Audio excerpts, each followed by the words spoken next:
Sobat Kairos yang dikasihi Tuhan Yesus Kristus, renungan firman Tuhan bagi kita saat ini tertulis dalam Yeremia 3 ayat 15. Demikian pembacaan firman Tuhan. Aku akan mengangkat bagimu gembala-gembala yang sesuai dengan hatiku. Mereka akan mengembalakan kamu dengan pengetahuan dan pengertian. Demikian pembacaan firman Tuhan. Sobat Kairos yang terkasihi, pengkhianatan Israel dan Yehuda kepada Tuhan begitu mendukakan Tuhan, hingga mereka harus dibuang dari tanah perjanjian ke tanah Babel. Di balik duka itu, Tuhan tetaplah mengasihi mereka dan merancangkan mereka kembali ke tanah perjanjian. Yeremia 3 ayat 15-18, Aku akan mengangkat bagimu gembala-gembala yang sesuai dengan hatiku. Mereka akan mengembalakan kamu dengan pengetahuan dan pengertian. Apabila pada masa itu kamu bertambah banyak dan beranak cucu di negeri ini, demikianlah firman Tuhan, maka orang tidak lagi akan berbicara tentang tabut perjanjian Tuhan.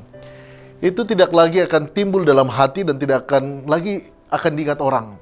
Orang tidak lagi akan mencari atau membuatnya kembali.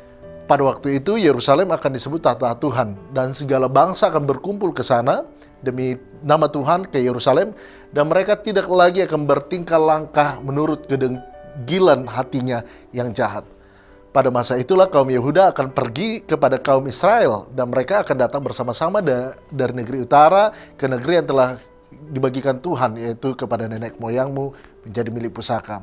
Memang Tuhan sedih dan murka, namun kasihnya kepada umat demikian begitu besarnya.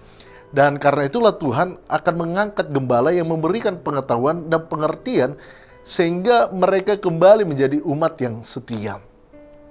Dalam ayat ini, Tuhan meyakinkan umatnya dengan janji untuk mengangkat pemimpin yang selaras atau sesuai dengan hatinya Tuhan. Para gembala ini bukan hanya pemimpin biasa, tetapi mereka yang akan membimbing dengan pengetahuan dan pemahaman yang mendalam. Seruan tersebut menegaskan janji Tuhan kepada umatnya, kepada kita semuanya, bahwa Ia tidak akan meninggalkan mereka seperti kawanan domba tanpa gembala. Alasannya, tanpa gembala, domba-domba tidak boleh disebut kawanan.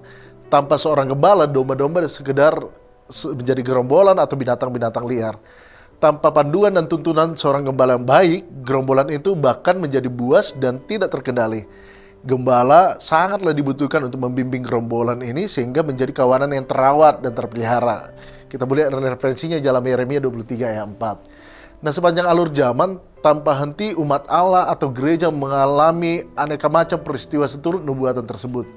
Menanggapi nubuatan tersebut, gereja mendapatkan ajakan untuk terus-menerus melambungkan syukur kepada Allah dengan penuh sukacita. Alasannya, karena Allah sungguh memperhatikan kebutuhan umatnya.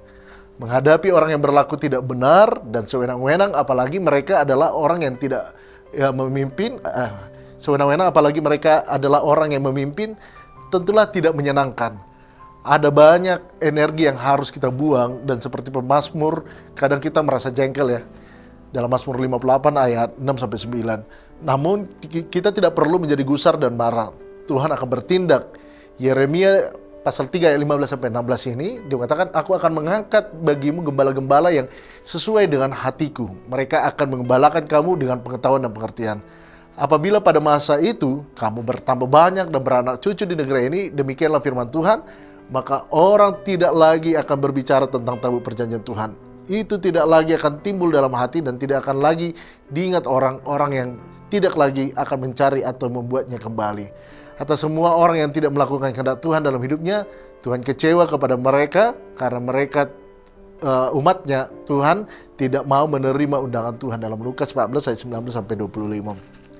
Ketika seorang berkata kepada Tuhan tentang berbahagialah mereka yang dijamu dalam kerajaan Allah dalam Lukas 14 ayat 15, Tuhan Yesus memberikan sebuah perumpamaan tentang orang yang diundang namun mereka menolak. Atas mereka Tuhan Yesus berkata, Lukas 14 ayat 23-24, lalu Tuhan itu kepada hambanya, pergilah ke semua jalan dan lintasan dan paksalah orang-orang yang ada di situ masuk karena rumahku harus penuh. Sebab aku berkata kepadamu, tidak ada seorang pun dari orang-orang yang telah diundang itu akan menikmati jamuanku.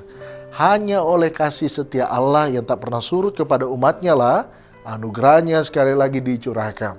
Itu sebabnya Yeremia mencoba mewakili umat yang degil ini untuk merespon dengan benar panggilan kasih ilahi tersebut. Sesungguhnya ilah-ilah yang selama ini mereka sembah hanyalah kesia-siaan belaka. Mereka sama sekali tidak berdaya menolong umat Tuhan. Hanya satu jalan, yaitu kembali pada Tuhan.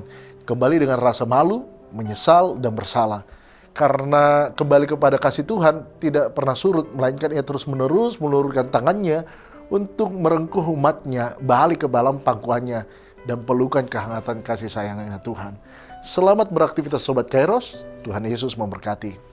Amin.